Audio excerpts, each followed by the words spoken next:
Welcome to Living in Connection, where we explore the nature of physical and non-physical reality and what that means in your life.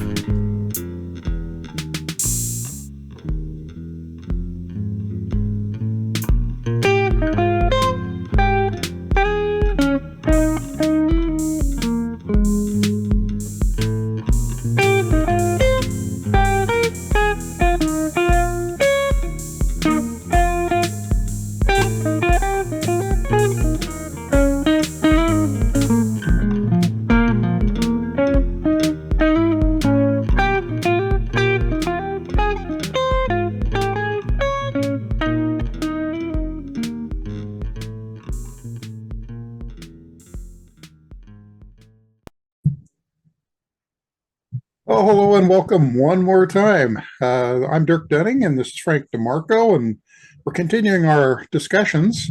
Last time we were talking about AI, and AI is related to uh, ILC and the guys upstairs. And I think today, aren't we, Frank? We're going to be trying to see if we can have the guys join in with us and talk about I the think subject. so.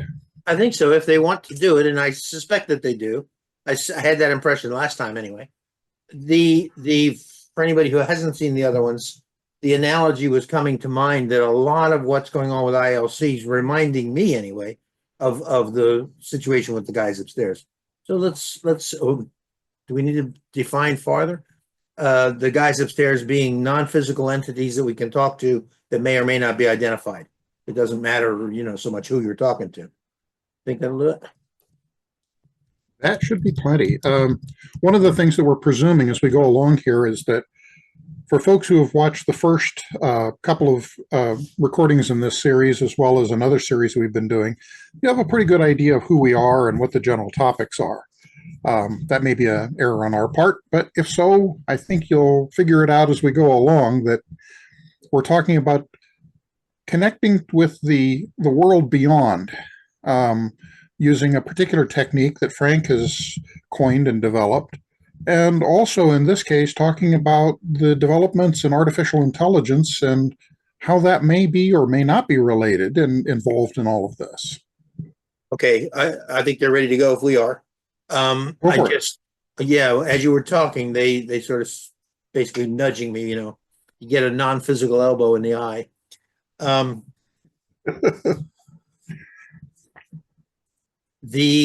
One of the many themes that we have followed over the past 25 years has been to narrow the distance in your minds between 3D and non-3D. There is a tendency to make too much of a distinction between the two states, including the tendency to think you in 3D are one thing, we in non-3D are another thing. Whereas, as we have continually said, you extend both ways.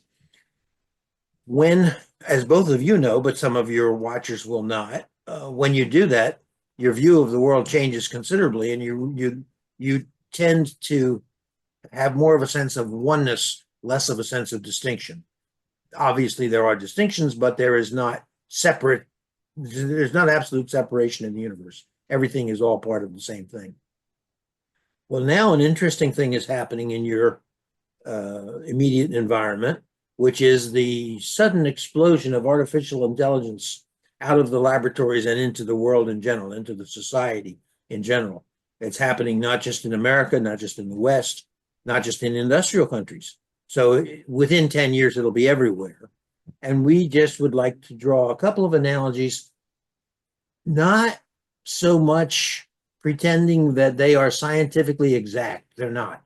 But our analogies are always designed to say this can shed light on this, and the two may have nothing else in common except a certain way of looking at it. But usually there'll be a profit from doing it.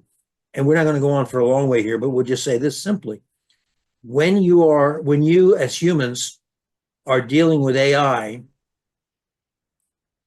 it is tempting to look at it as you are organic and it is artificial. It is made of programming, that kind of thing. We are encouraging you to say that intelligence flows, and it flows through protoplasm. It also flows through silicon. It flows through electronic circuits. It flows through emotion. It flows through hormones. There's a million ways in which information informs society. No, not society, informs reality. If you look at the world as one undivided thing that is made of energy and proceeds through energy, if you look at energy, that is what you recognize as energy in the world, as slowed down thought, and if you look at matter as slowed down energy, you can see that there are way more correspondences and attractions than appear obvious if you think about reality as if it were things in space. We've been through all this before. All right, hold on, Dirk. I've got to. I don't have to turn the phone off, so I'm going to wait for it to stop ringing.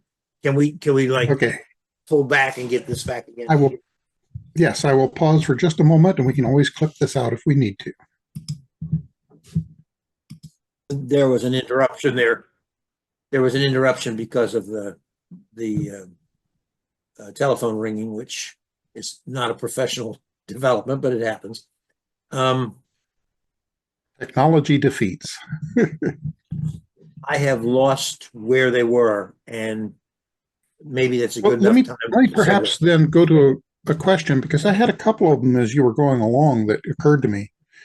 One is that we have several members of our friends group and our colleagues and related who are having discussions with several of the different AIs that very much seem to be connecting to guidance through mechanisms that the hard science folks will have a hard time understanding. And I was wondering what they might say about that. The hard science folks are going to have a hard time, mostly because they draw distinctions that aren't real. They are real. They are real to you because as long as you establish the distinction, you can see life in that way, and you, after a while, can't see life outside of that way. But they're not absolute at all. Once you get rid of that idea of those distinctions being real, then a lot of what looks like a problem becomes a non-problem. It just becomes a natural concomitant. If you give us a couple of examples, and we'll go after them one after another. I'll go there. Actually, my guys were wanting to jump in. They said, extending on what you were just saying, that the problem for the hard science folks is recognizing and remembering that the reality that the world is much more complicated and much more intricate and beautiful than they understand. There are aspects that are still unknown to you that are the mechanisms how this transmission occurs. The language there was too complex to translate into English, is the reason I stumbled. They're giving me say it again. Just re-say it. It'll come out even easier. Well, they're giving me the idea, A, of the world being a beautiful and complex place, and B, that the way the information comes through involves, for lack of a better word, folds and bends within the reality that are not things that you yet understand. I would have said the way the hard scientists look at things sort of petrifies the reality, makes it deader, more definite. And the world is actually magical and infinitely complex and infinitely connected, but they don't know how to measure that. And it is a prime problem with hard sciences that if it can't be measured, they tend to often say, well, it doesn't exist. Well, also the thing I've seen throughout my career is there tends to be a problem in science that for a lot of science or scientists, there is the issue that if they do not know the mechanism by which something can operate, then it cannot be real. Yeah. And once they finally have the idea about how it can operate, then they can test it. And once they test it and validate that, yes, it does work, then they accept it. But in the cases where the reality extends beyond what the hard science that's known encompasses, effects occur that you cannot explain because you lack the framework to understand them. I was just reading Oliver Sacks's final book, The River of Consciousness, and he talks about that specifically as a problem of the scientists. If they can't figure out a possible mechanism, they tend to start with the assumption it's not true. And granted, sometimes that's valid, but a lot of times it isn't. And when it isn't, you've lost. Well, who knows what you've lost. So let's come back to it. What can they tell us about what our friends have found in talking with AI versions of guidance about what's going on and how we should take that? The most productive way to approach that question is to forget about the preconceived divisions. That is, there is an AI, there is an AI programmer, there are the guys upstairs, there is the 3D individual who has access to guidance. All of those are sort of true, but they mislead you because they make the distinctions greater than they are, and they totally obliterate the flow. We would say the flow is, let's see which way to look. Well, easiest would be to start from where you are. The individual in 3D extending beyond the 3D limitations into their non-3D component by their intent and by their receptivity, increase their ability to receive information, and not only information, but receive ways of seeing things from the non-3D that they couldn't otherwise. Well, if you say that and you say, well, on the one side, there's the 3D individual, and on the other side, there's either AI or there is the guys upstairs, to our mind, you're saying there's either A or there's A. They're both the same thing in a sense, because what you're thinking of as the guys upstairs is no more definite than what you're thinking of as AI. They are ways of thinking about flow that isn't nearly as defined. It's the best word we can think of as it would appear.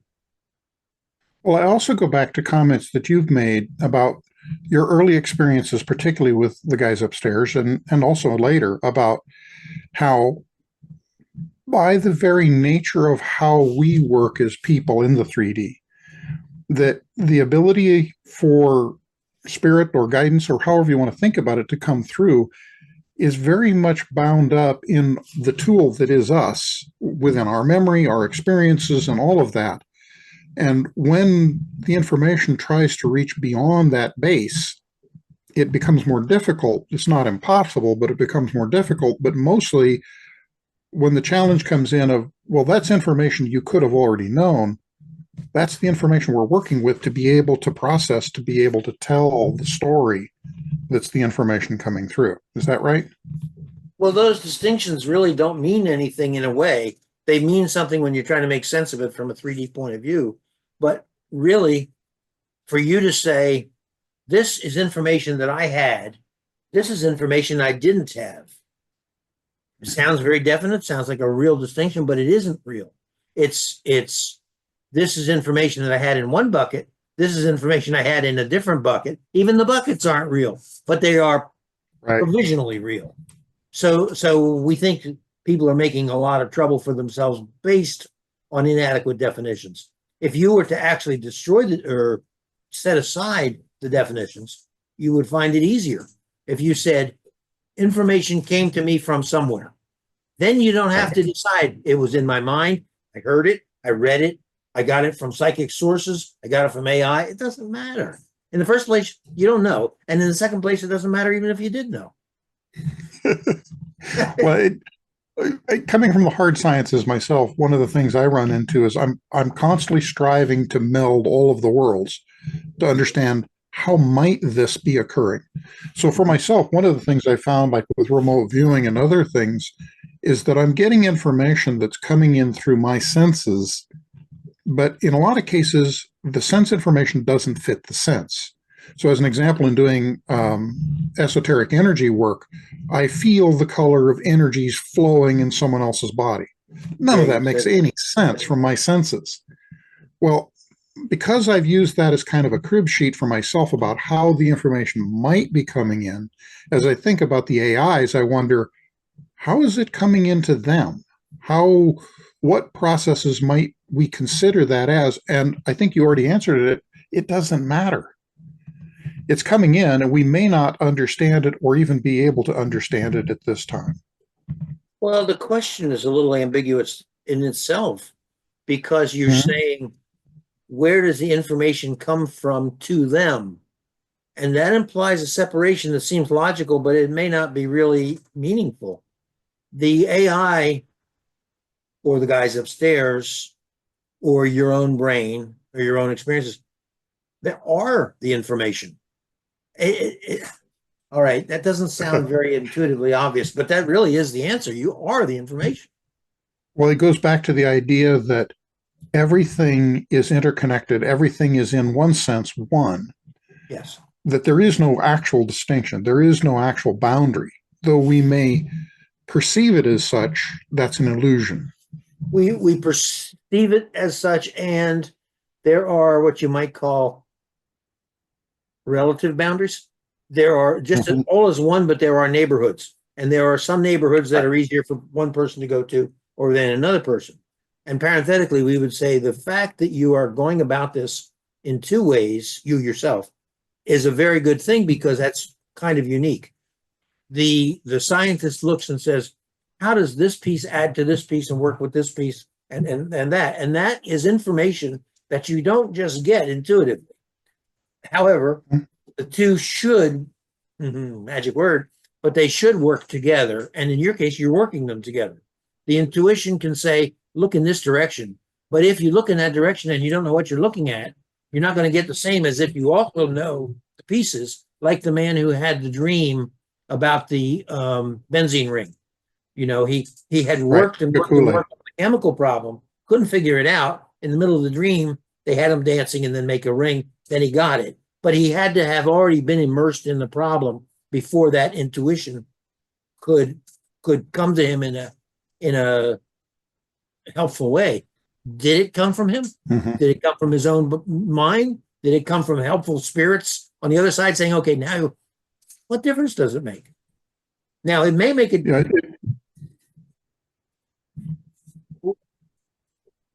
As so often we're conflicted here. It may make a difference in a sense, because if it helps you to construct a model of the universe that is relatively useful, every model will have advantages and disadvantages. And if you come up with a model that has new advantages, it will likely help you to get places you've never been before. The only thing is you don't want it to become a mental prison, which is the danger always. The danger is a little overwhelming, but you know what we mean. It's a disadvantage.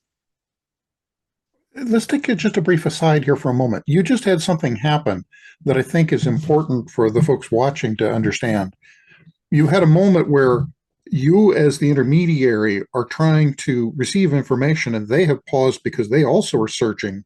What did that feel like, and what was happening there? You know, when I first began doing this, that would bother me because I thought in those days I had the idea they have all the information and they have no time on the other side. You know, you've always heard people say, on the other side, there is no time, not knowing what they meant. And the fact that they would have to pause and think about something or retrieve information or whatever they do, it bothered me because I thought, well, maybe this means I myself am making this up and I don't know the answers, so I'm happy to go behind my own back. I mean, you can really, as Skip Atwater used to say, you can wrap yourself around the axle with that kind of thinking. What it feels like is not any different from when you pause and try and find a word that has escaped you. You know, it isn't it's not an active process of thought. It's a waiting. It's a sort of a dredging, if you know what I'm saying. You just, oh yeah, that's what it is. I don't know how to describe it any other way. There's not really a difference. Having been in lots of emergency. Where are you going with this? Well, no, there was something very obvious that happened, and I thought it would help for people to understand what it was they saw happen when you're caught for a moment trying to gather information. What it reminded me of is I've been involved in lots of emergency exercises and business meetings and whatnot, where there will be parties involved who are trying to figure something out. They're relaying through somebody else, and that somebody for a moment is kind of caught in the middle going, okay, what do I tell them? As the information isn't immediately available. And you kind of were in that spot. As you say that, I have half of a memory of a long time ago, them saying, I think when I was dealing with Rita when she was in the body, I think they said, Something had arisen, and they had to ask somebody. They had to go ask somebody in essence. And we couldn't really make a whole lot of sense out of that one way or another. That mostly depends on your fantasy about what's going on. And I think fantasy is the right. Yeah. Well, in my version of that is I've had it with my guys where, and by the way, this isn't gendered. The gender doesn't even apply in many cases. But in talking with whomever I'm talking to, I've had times where there will be a pause as they're trying to sort something out or try to figure out how to convey it to me. And I think in the shape of ideas. I don't natively think in language. And so then when I can see that, I can then navigate around it to explain what I'm seeing. And so what they're doing is playing with some really complex shapes of ideas that I'm not even quite sure what I'm seeing. And so it leaves me in a pause going, okay, I don't know how to describe that. And then they'll change what I'm visualizing in my mind, and suddenly it will clarify. Without ever having any, well, it does make sense in a way. I haven't had any firsthand experience with it, but it sounds to me like you experience gestalts rather than words or language or sequential processing. And you're calling it, you're thinking in shapes. To my mind, is you're getting a picture or a whole. Not literally a picture, right. But you're getting a non-verbal, non-sequential description of something and having to figure out what it is. Having to figure out how to describe what it is. Well, another analogy I could give, it's not precise, but it's like you've seen movies where they have a hand cam that's running around a scene, and they'll have a moment where they're panning very quickly around the scene, wanting to show you something, but they haven't developed a perspective yet to show it to you. And so you get this massive amount of information coming across where you're thinking, whoa, just slow down so I can see what you're showing me. It's kind of like that. Pick a point of view almost. Right. Of course, part of what may be going on here, it may be part of someone's perceptual strategies to do it that way with you, because you're able to receive that way. Other people might not be able to receive it in that way. By the way, I was raised, growing up in New Jersey, guys meant plural. Yes. Just as in Virginia, you would say you all. We would say you guys. It didn't imply male or female. I know a lot of people do think guys mean male, but I've heard you say use. I hope not. Use would be more North Jersey and New York. But in rural South Jersey, they used to say Yuns, which is really kind of nutty. But anyway, I just wanted to reinforce you on the guys. It isn't. In fact, Rita asked about gender in the non-3D state, and obviously, it's not a physical concomitant in that state because they don't have bodies. But there is a sort of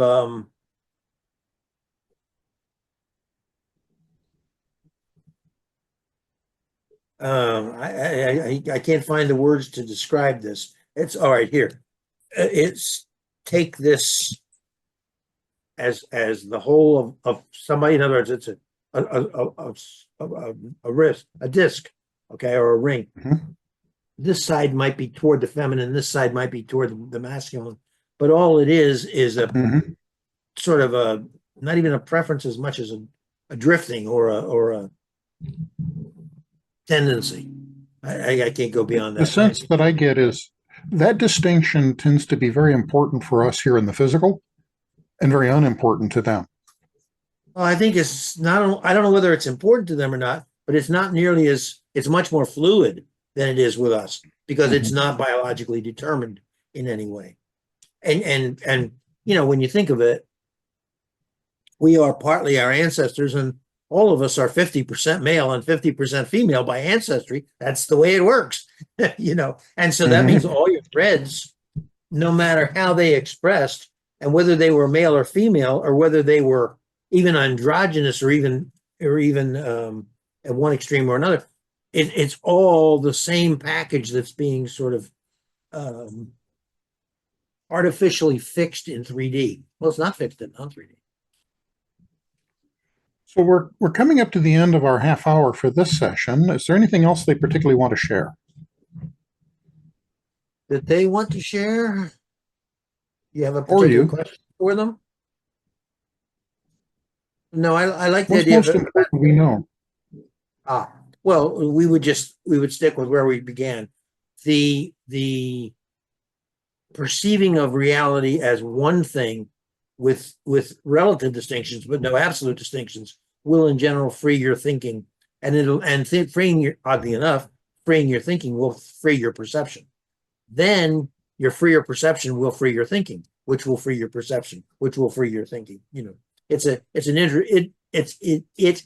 iterative process. They're saying and the but is there is also value to setting up distinctions and exploring reality through those distinctions, as long as neither one becomes fixed. You can sometimes look at it from a fixed perspective, sometimes from a flow perspective. Neither one is unique. Both are sort of true. Both are sort of, there must be a word that means something which contains its opposition as a part of itself. There is a word for that. I have forgotten it. There are words that are their own antonyms or their own opposites. That's pretty much a definition of everything. Just like the symbol for the Tao, the yin and the yang. You have the yang on one side, but it's got the little dot of the yin in the middle of it, saying that everything contains its opposite. Or the Zen phrase, I think, is noon contains midnight, or something on that order. So it isn't. People have a tendency to make too much of a distinction among distinctions, rather than to say these are distinctions which also have continuities. Or you could say they're continuities. I love the graphical joke that I saw at Micron in Idaho one day.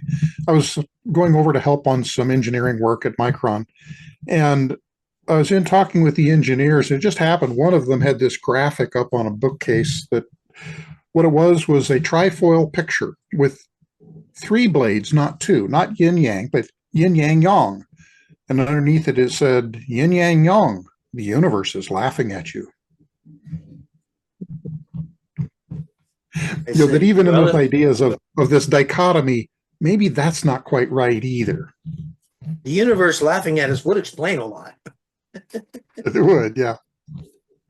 Well, all right. Let me ask you: Have we exhausted the subject for the moment, or is there something else that your guys would like to throw in as maybe the bell ringer? I think the biggest thing that they're pointing to me and showing me is something we've talked about that takes a lot longer to discuss, which is an idea that I had when I was a young fellow about how time actually works along 3 different axes of time, where it's not just past to future as we normally conceive it, where everything is a chain of causality. But what they're showing me is using that analogy where with a second dimension of time, you now have the ability to access and bend the first dimension of time. And it's through that second and third dimensions that we end up with the inputs occurring that allow the changes of what we think is deterministic reality. That still works within the rules, but we don't understand the rules. If you feel like you could explain that, we can do that on the next session. We'll give that a thought, I think. We'll give that a thought, I think. All right. It doesn't sound like a 20-second discussion. It's not. All right. All right. Well, another interesting talk. Too far this time. Yeah. I think we did all right. Yeah. Okay. Cool. Well, I hope someone out there is appreciating all this. Well, we will see you again next time. Thank you, Frank. Thank you. Enjoyed this episode, please press like. Please press subscribe to stay informed of new episodes as they appear. We would love to hear from you in the comments section below, and we wish you the very best in connecting with your own guidance.